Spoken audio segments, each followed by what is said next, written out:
yang kami hormati para jamaah semua yang sama-sama hadir dalam pengajian pada malam ini. Terlebih dahulu mari kita bersyukur kepada Allah Subhanahu wa taala karena berlimpah rahmat dan karunia-Nya alhamdulillah pada malam hari ini Allah berikan kepada kita kenikmatan yang paling berharga, nikmat iman, nikmat Islam serta dengan nikmat sehat, sehingga dengan nikmat sehat ini alhamdulillah kita bisa menjalankan sholat maghrib berjamaah, dilanjutkan ditambah dengan iktikaf di masjid dan pengajian sampai dengan waktu isya. Insyaallah pengajiannya adalah fikih kita. Shalawat dan salam semoga tercurah kepada Nabi Muhammad SAW pada keluarganya, para sahabatnya, para tabi'in serta umatnya sampai akhir zaman. Baiklah, pada kajian ini supaya lebih berkah, mari kita buka pengajian ini bersama-sama dengan pembacaan surat Al-Fatihah. Bi barakatil Al-Fatihah.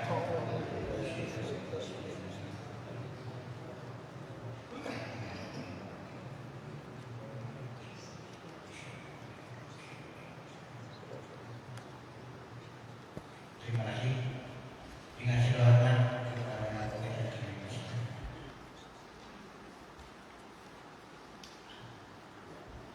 Bismillahirrahmanirrahim. Assalamualaikum warahmatullahi wabarakatuh.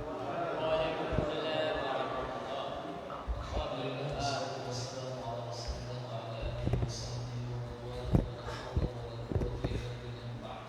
Qala Allah ta'ala fi kitabihi al-karim. A'udzu billahi minasyaitonir rajim. Bismillahirrahmanirrahim. Ya ayyuhalladzina amanu ittaqullaha wa qulu qawlan sadida yuslih lakum a'malakum wa yaghfir lakum dhunubakum wa man yuti' Allaha wa rasulahu faqad faza fawzan 'azima. Segala pujian bagi Allah, salawat dan salam semoga senantiasa terlimpah dan tercurah kepada Nabi Muhammad sallallahu alaihi wasallam,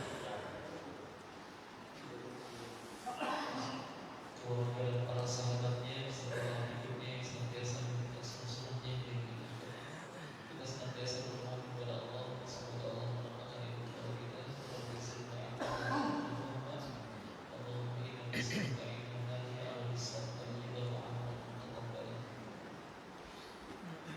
Jamaah sekalian, pembahasan ulang pada pembahasan tentang qada shalah, tentang qada dalam salat. Saya bacakan satu hadis yang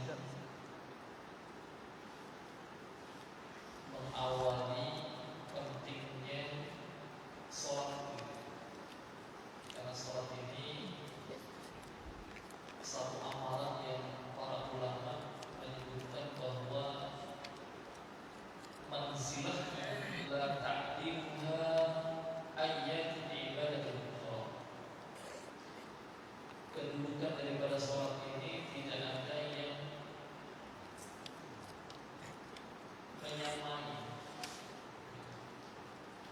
tentang kedudukannya dari ibadah-ibadah yang lain. Saking pentingnya ibadah sholat. Haji itu sebagai penyempurna daripada rukun Islam, tapi tetap manzilahnya, kedudukannya, posisinya itu tidak sebesar, tidak setinggi amalan sholat. Karena Rasulullah SAW menyampaikan dalam satu hadisnya, Rasul amri al-Islam, pokok segala urusan itu adalah Islam. Wa'umudu as-salat, dan tiang-tiang yang menyanggahnya adalah sholat. Tiang-tiang menegaknya, yang menegakkan daripada agama itu adalah sholat. Wa dhurwatu sanamihi al-jihad fi sabilillah, dan pelindungnya atau payungnya adalah berjuang jihad di jalan Allah Subhanahu wa taala.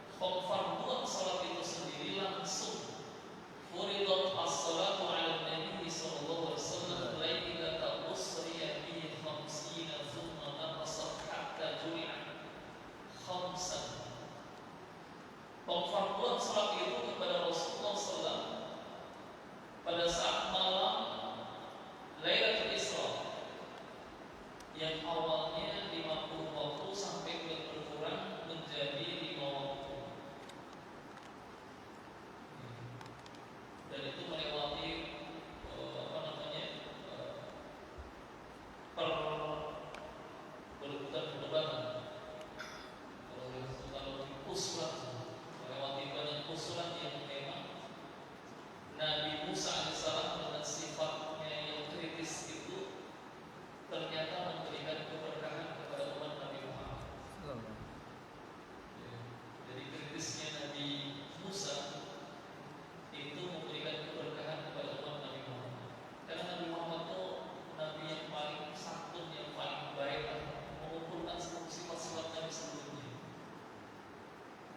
Pokoknya kalau bahasa Jawa kan terima orang gitu, mau disuruh perintah apa aja terima gitu, nurutan, ya, bukan nurutan.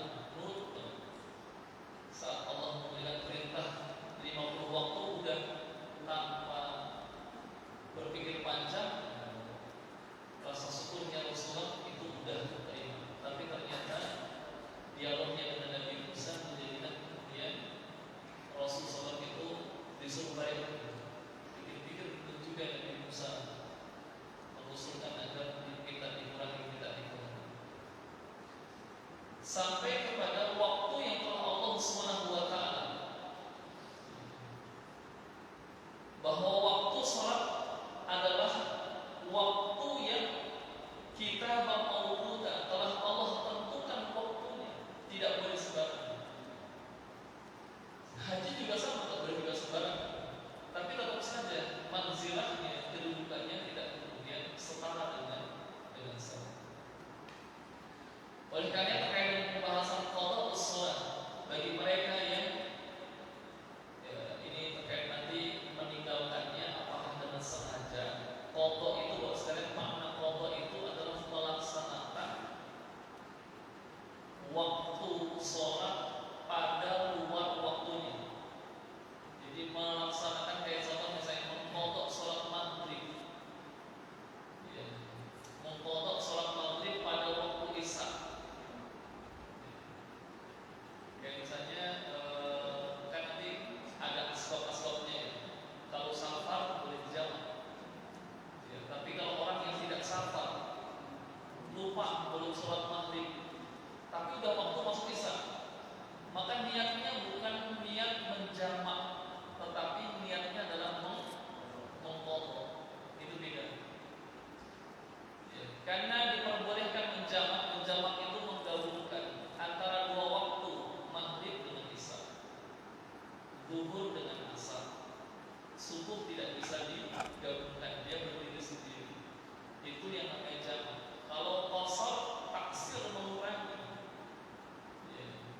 Dari 4 menjadi 2, dari 3 menjadi 3. Tidak bisa dikurangi oleh 3, tidak bisa separuh ya. Yang bisa adalah yang 4 menjadi 2.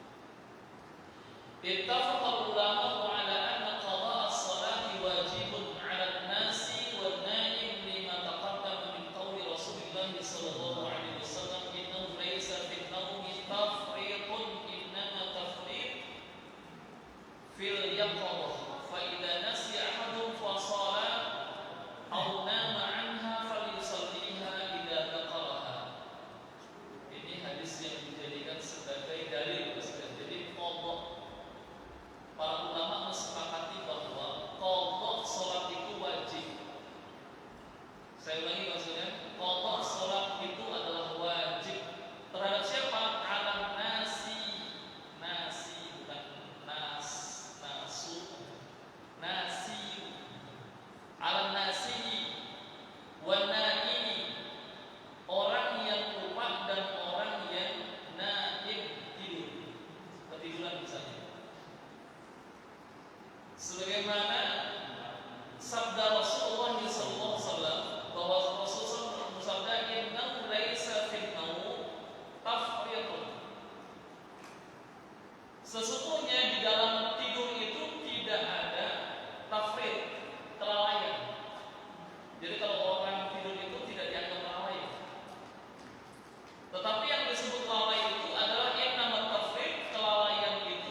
Lagi hilang gak ada akal, gak ada akal. Ya, memang orang tidur kan gak bisa diajak ngobrol, gak bisa diajak berpikir kan. Jadi diajak musyawarah orang lagi tidur ya gak ketemu. Ya membahas masalah acara misalnya besok kita akan mengadakan acara Isra wal Mi'raj yang diajak musyawarah tidur semua misalnya. Ya kan gak bisa. Wah, Anda itu lalai. Gak bisa. Kalau tidur ya sudah. Tapi saat kemudian bangun, kok orang ngomong gak ngerti. Boleh jadi dia sedang lalai. Kalau orang lagi terbangun. Fa'idha nasi ahadun salat au nama anha. Dan apabila salah seorang di antara kalian lupa terhadap salatnya atau tertidur, maka falyusalliha idza dzakaraha, maka salatlah saat ia ingat. Berarti dalam kondisi ketika orang lupa lalu kemudian ingat, saat orang tidur tersadar bahwa saya belum sholat.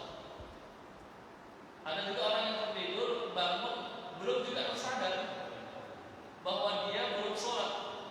Setelah beberapa waktu 1 jam 2 jam baru kemudian tersadar. Berarti dia masuk dalam kategori yang tadi lupa. Wal mughma 'alaihi la qada'a 'alaihi illa idza afaqa fi waqti yudrik fihi at-taharatu wad-dukhul fi shalah. Dan orang yang mughma, orang yang dalam kondisi pingsan, luput, hilang kesadaran, atas orang tersebut la qada'a 'alaihi, tidak ada qada atasnya. Kecuali idza afaqa fi waqti, kecuali apabila ia tersadar pada waktu di mana dia bisa mendapatkan yudrik fihi thahar wa dukhul shalah. Kecuali dia mendapatkan saat sadarnya itu untuk bisa bertoharoh, bersuci, dan wa dukhul fi shalah, dan masih masuk waktu shalat. Ini terkait dalam satu riwayat rawa Abdul Razzaq an Nafi' anna Ibnu Umar ishtaka marratan buliba fiha ala aqli hatta taraka as-salat thumma afaqa falam yusalli ma taraka min salat. Ini ketika Ibnu Umar beliau mengadukan terkait dengan hilangnya pingsan dia, mengalami enggak sadarkan diri. Jadi bahasa buliba fiha ala aqlihi, sampai kemudian beliau hatta taraka as-salat, meninggalkan salat. Summa afaqa wa falam yusalli ma taraka min as-salat. Lalu kemudian beliau tersadarkan dan beliau tidak salat apa yang melakukan salat dari salat yang telah ditinggalkan. Maknanya di sini para sebagian ulama menegaskan terkait dengan, mohon maaf saya akan sampaikan di buku ini memaparkan semua pendapat ulama. Baik jumhur, tadi pertama jumhur ulama berpendapat, sekali lagi sekalian, jumhur ulama sepakat semuanya bahwa mengqadha shalah karena lupa dan tidur itu wajib. Yang nanti menjadi perdebatan adalah Bapak sekalian, kalau dulu masa-masa muda sudah akhir balik kok enggak sholat. Yang ditanyakannya adalah ketika meninggalkan sholat dengan amdan, sengaja. Udah tahu sholat itu wajib, tapi sengaja meninggalkan. Lalu solusinya bagaimana dengan sholat-sholat yang dahulu pernah ditinggalkan itu? Apakah ada qada atau tidak? Itu yang kemudian masuk dalam wilayah perselisihan yang diberikan sangat banyak pendapat para ulama. Jadi yang nanti akan saya bacakan, akan saya sampaikan. Nah, dalam hal terkait dengan orang yang tadi mughma, orang yang pingsan. Kalau orang yang dalam kondisi pingsan berbeda dengan orang yang tidur, atau orang yang lupa. Karena ada orang pingsan misalnya pingsan 1 hari, 1 hari itu dia meninggalkan 5 waktu sholat, atau pingsan 2 hari meninggalkan 10 waktu sholat.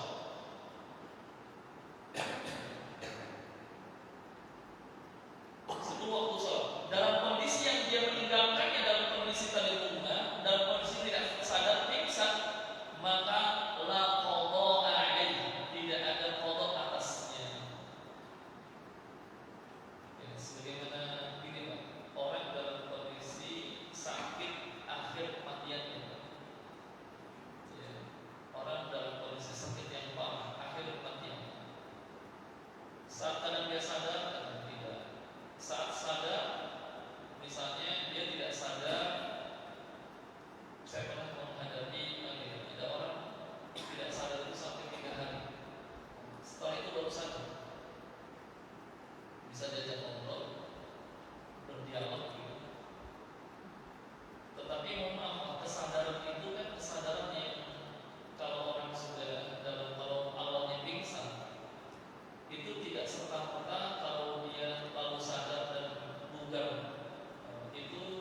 Jadi afal falam yusalli ma taraka min as-salah wa an Ibnu Jurayj an Ibnu Tawus an abihi idza ughmiya alaihi marid thumma aqala lam yu'id as-salat.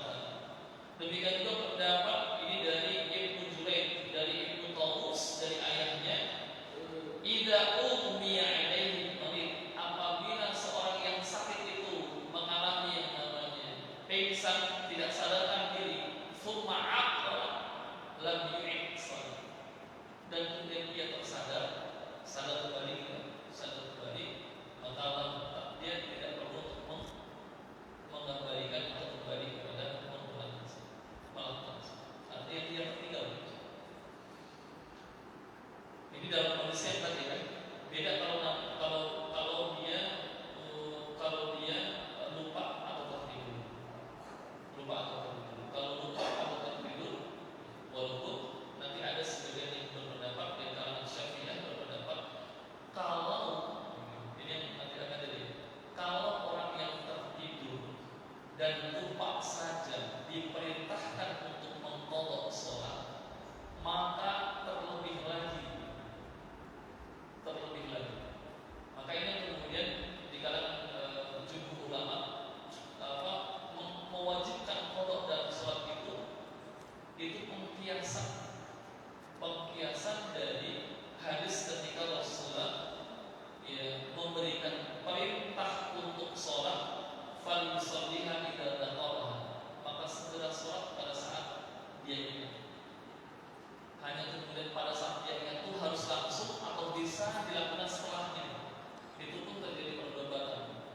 Jumhur ulama di kalangan Imam Malik, kemudian Abu Hanifah, termasuk juga Imam Ahmad, itu dia harus segera melakukannya. Tapi Imam Syafi'i tidak harus langsung melakukannya. Dan beliau menceritakan terkait dengan pernah kejadian Rasulullah SAW itu sholat subuh kesiangan bersama dengan para sahabat. Lalu kemudian setelah bangun, maka kemudian Rasul dan para sahabat tidak langsung sholat di tempat tidur mereka masing-masing, tidak. Tetapi beliau kemudian mengajak semua sahabat untuk kemudian bahkan memberikan perintah Bilal agar memandangkan adzan dan iqamah, baru kemudian sholat berjamaah.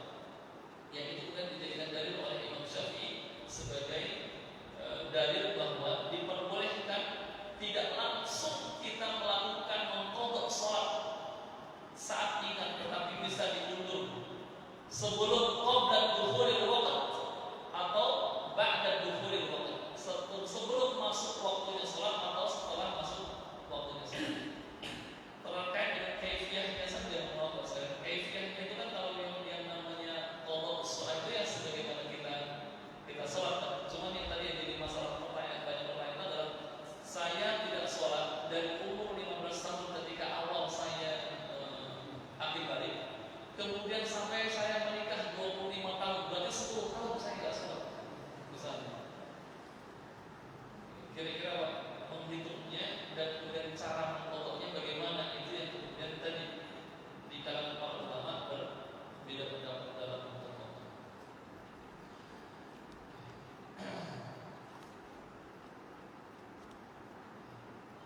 Wa amat tarik li salati 'amdan fa madhhabul jumhur annahu ya'sam wa anna al-qada' 'alaihi wajib. Wa qala sementara orang yang meninggalkan sholat secara sengaja, maka madhab jumhur menyebutkan bahwa itu adalah dosa. Wa anna al-qada' 'alaihi wajib, dan mengqadhanya adalah wajib. Dosa tapi wajib. Tapi nanti ini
Sementara orang yang sengaja meninggalkan sholat sampai hatta kharaja waqtuha, sampai keluar daripada waktunya. Jadi maksudnya meninggalkan sholat sampai keluar waktunya itu ya tadi kan, dia tidak melakukan sholat duhur misalnya. Duhur itu habisnya jam 3, jam 3 udah habis, tapi dia tidak melakukan sampai jam 3. Sengaja. Sengaja. Maka hada la yaqdir 'alaiha qada'aha abadan, maka tidak bisa digantikan qada'nya selama-lamanya. Tetapi fal yuksir, maka perbanyak dengan berbuat fi'lil khair, perbuatan baik. Wa salat tatawwu, dan salat-salat sunnah untuk memberatkan liyafula mizan yaumil qiyamah, untuk memberatkan timbangan nanti di hari kiamat. Wal yatub, dan banyak bertaubat kepada Allah dan beristighfar kepada Allah SWT. Berkata Abu Hanifah dan Imam Malik dan Syafi'i, yaqdiha ba'da khurujil waqti hatta idza malikan wa Abu Hanifah qala man ta'ammada taraka as-salat aw salawatin fa innahu yusalliha qabla allati hadara waqtuha in kanat allati ta'ammada tarkaha khamsa salawatin fa aqalla sawa'an kharaja waqtul hadir aw lam yukhraj fa in kana aktsara min khamsi salawatin bada'a bil hadir. Ini pendapat Abu Hanifah, demikian juga Imam Malik dan Syafi'i. Jadi maksudnya tidak masuk adalah Imam Ahmad ya. Tapi kalau sudah 3 imam itu berarti jumhur kan? Kebanyakan jumhur. Kalau jumhur itu berarti kebanyakan ulama, mayoritas ulama. Ya. Bahwa yaqdiha, mengqadanya setelah keluar daripada waktu.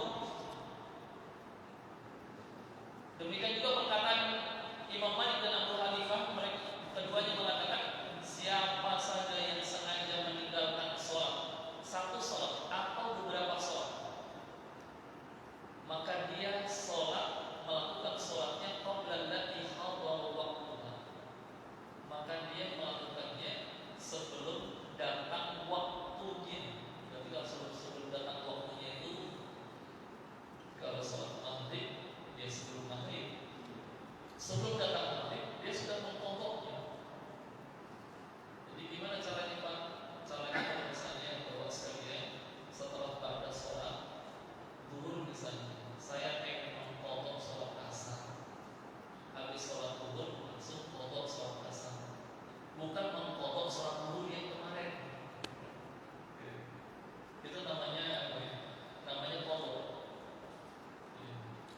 Lalu dengan sekian banyak itu bagaimana? Ya tadi Pak sekalian, kalau jumlahnya banyak itu kita hanya diperintahkan mentaksir. Kira-kira kebayangnya sampai berapa tahun gitu ya? Misalnya 10 tahun ya. 10 tahun yang lalu ibu saya itu meninggalkan sholat, saya cuma Jumat doang ya. Berarti Jumat gak usah dikodok. Tetapi habis sholat Jumat boleh mengkodok apa saja. Dia mengkodok sholat asar misalnya, mengkodok sholat asar. Jumlahnya berapa? Setiap kita selama 1 tahun. Boleh nggak mengkodoknya itu langsung selama? Nggak bisa ya. 1 tahun sholat asar, sholat Jumatnya berapa kali? Kan? 58 tahun.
Itu diantaranya adalah Allah Subhanahu wa taala menyebutkan terkait dengan ayat Allah Subhanahu wa taala. Allah menyebutkan fawailul lil musallin alladziina hum 'an salatihim sahun. Nanti dalam ayat yang lain kata lagi fa khalafa min ba'dihim khalfun adha'u as-salata wattaba'u asy-syahawati fasawfa yalqawna ghayya. Ya.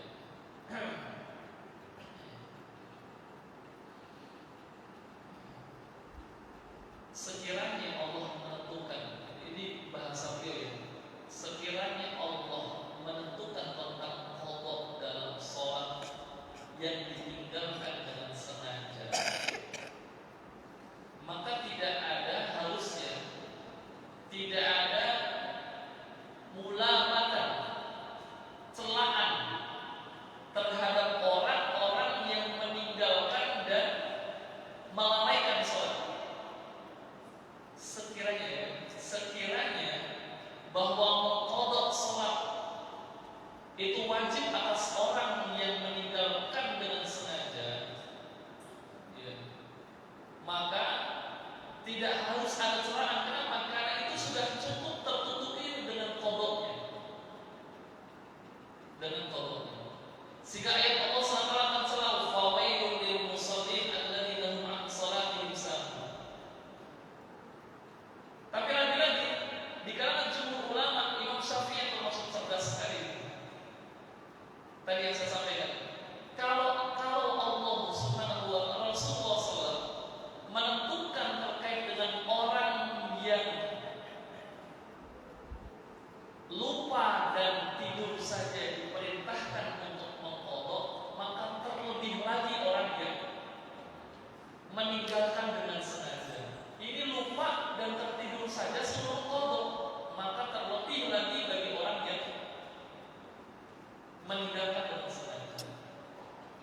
Tapi bersepakati tadi sekalian, tadi saya bacakan pendapat mereka jumhur ulama bahwasanya meninggalkan secara sengaja sholat itu adalah tadi ya, wa amma tariku li sholati 'amdan fal madhhab jumhur, seluruh madhhab jumhur ulama mengatakan annahu ya'samu wa anna al-qadha 'alaihi wajibun. Semuanya sepakat itu dosa, dan mereka menyebutkan itu tetap wajib qadha. Itu jumhur ya. Jumhur itu sekali kalau jumhur itu tidak kemudian menafikan ada pendapat yang lain. Nah, cuma kalau bicara masalah jumhur berarti kan mayoritas kan. Kayak begini lah. Kita di masjid ini, mayoritasnya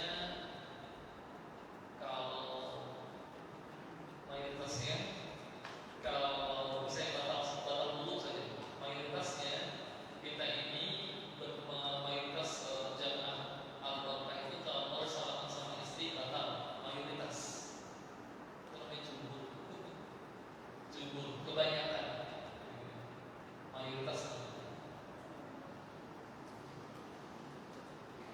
Mau 3 menit lagi. Ada yang mau ditanya apa? Iya. Ini belum selesai sih. Pak. Untuk Pak. Cuma 3 menit.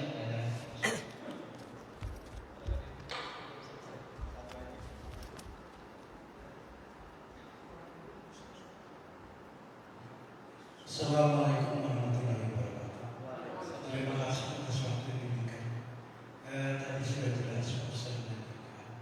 Namun di sini kami ada keraguan. Ada satu tempat kebetulan orang tua meninggal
memerintahkannya harus memenuhi yang paling besar. Kalau satu mut itu kurang lebih sekitar berapa liter ya? Hah? 1 liter kurang ya? Iya, 1 liter kurang. Itu kalau misalnya 1 karung aja berarti berapa? 50 kilo, hampir misalnya itu 60, hampir 70 mut lah ya. Berarti kan hitungannya baru 70 sholat. 70 sholat itu berarti hanya berapa? 3 bulan, 7 hari ya? 70 hari 7 kali 2